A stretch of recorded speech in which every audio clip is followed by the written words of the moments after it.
Gracias, como le habíamos platicado, está con nosotros Rafael Hernández Estrada, usted lo conoce, un fundador del Partido de la Revolución Democrática, un conocedor de los asuntos políticos en nuestro país y por supuesto de la izquierda mexicana. Rafael, bienvenido. Muchas gracias por la invitación, Ricardo. Rafael, pues vamos a arrancar con esta situación de pues, la militarización en nuestro país. Una de las grandes promesas de López Obrador era regresar a militares y marinos a sus cuarteles. Hoy ha ocurrido todo lo contrario. ¿Qué significa esto? ¿Vivimos un estado militarizado?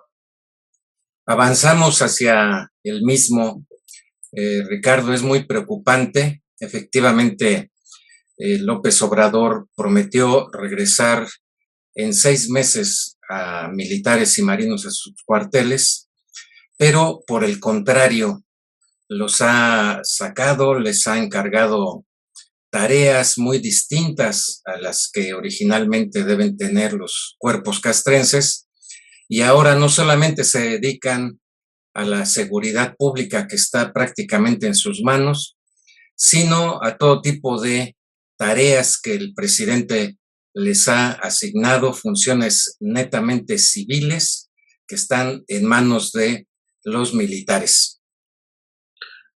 Hay una pues declaración del secretario, el general secretario de la Sedena, Crescencio Sandoval, quien de plano se convirtió en propagandista del grupo político de la iniciativa del presidente, de este proyecto presidencial de la Cuarta Transformación. ¿Qué decir sobre eso? ¿Está invadiendo esferas o está violando la Constitución como algunos lo han señalado?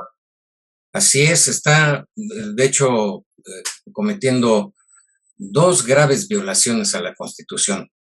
Por un lado, como servidor público, el artículo 134 le obliga, como a todos los servidores públicos, a mantener el principio de imparcialidad respecto a la contienda entre partidos políticos o candidatos, cosa que violó el titular de la Sedena, pero también violó el mandato constitucional que le ordena a los militares no entrometerse ni inmiscuirse en asuntos políticos, y que está contenido en la Constitución y en la Ley de Disciplina Militar.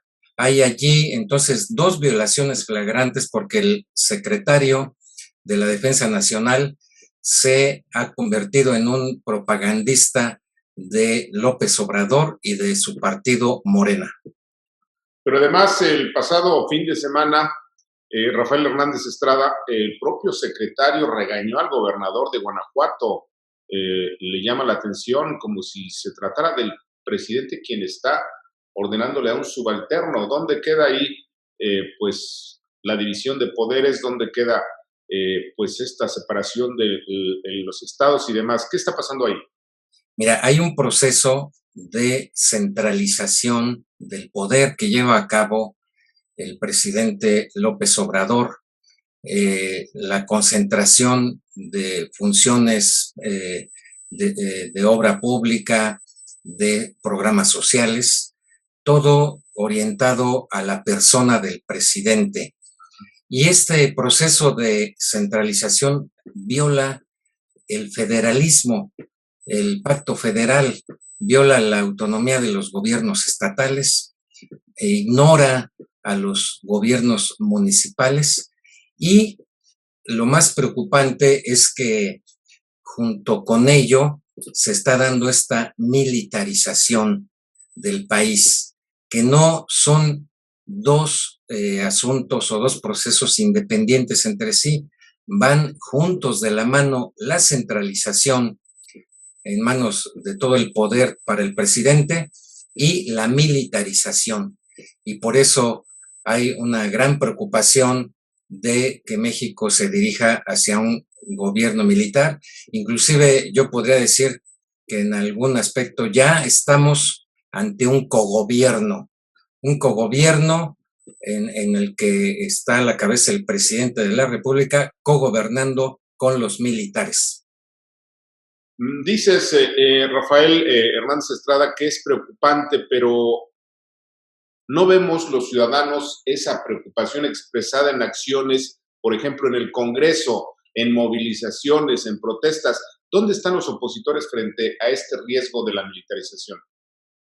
Yo creo, y voy a ser autocrítico, eh, creo que gran parte o una parte de la oposición todavía no sale del shock del tsunami electoral de 2018 y que no se está viendo con claridad la amenaza real a la democracia que pende sobre México.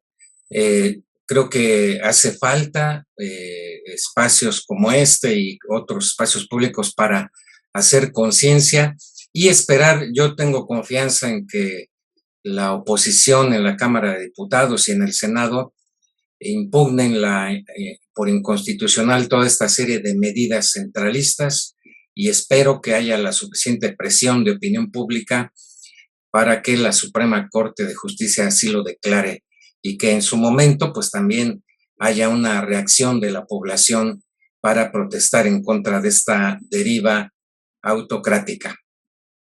Rafael, ya los focos rojos sobre la militarización y este gobierno ya se prendieron también en el extranjero. Organizaciones como Human Rights Watch, pues habla de que es ya muy preocupante y compara el proceso que está viviendo México con lo que se vivió en Venezuela y en otras naciones. ¿Cuál es tu opinión? Fíjate que yo he estado revisando las experiencias, particularmente de América Latina, y yo estoy viendo que más que a Venezuela o a Nicaragua, el proceso en México se está pareciendo mucho al Fujimorazo.